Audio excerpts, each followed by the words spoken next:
Бұл шаруалардан келген астықты қабылдамас бұрын тексерістен өткізетін зертхана. Мұнда Талшық астық ЛТД серіктестігінің зертханашы мамандары талмай еңбек етеді. Егін алқаптарынан келетін алтын дәнді алдымен осы зертханада тексерістен өткізеді. Бидайдың сұрыпын анықтап, ұзақ жылғы шаруалардың еңбегіне де осы арада баға беріледі десек артық емес. Өйткені дәл осы зертханада бидайдың қаншалықты сапалы екені анықталады. Фарида Мәжікова көп жылдардан бері Ақжар ауданындағы Талшық астық ЛТД элеваторында еңбек етеді. Бірақ соңғы жылдары ғана жұмыс реттеліп, барлық жағдайлар жасалына бастады дейді. Жұмысымыздың көлеміне сәйкес жалақымыз да өсті деп отыр. Бидай келеді, біз пробатборникпен оны бидайды аламыз.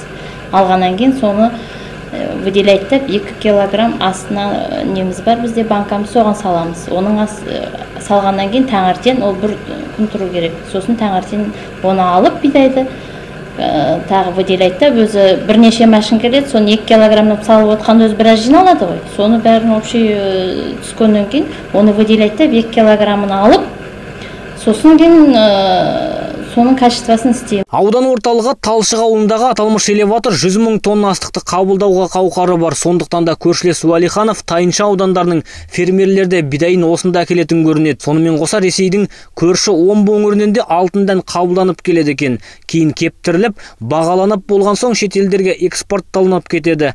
Ал шетелдіктер Қазақстанның бидайын қызыға алады сөздерінше. Биыл тіпті Иран, Ауғанстан жақтарға да экспортталыныпты. Айта кету керек, сақталынатын астық сұрыптарына байланысты 3-ші, 4-ші, 5-ші немесе сұрыпсыз болып бөлек сақталынады. Шаруалар былтырғы астықтарын әлі тасымалдауда дейді. Соған байланысты жұмыс жыл сайын тоқтаусыз іске асып келеді. Алдағы уақытта элеватор маңынан ұн өндіру цехын ашу жоспарланыпты. Ал бұл тұрғындарды қосымша тағы жұмыс орындарымен қамтамасыз етеді дейді басшылық.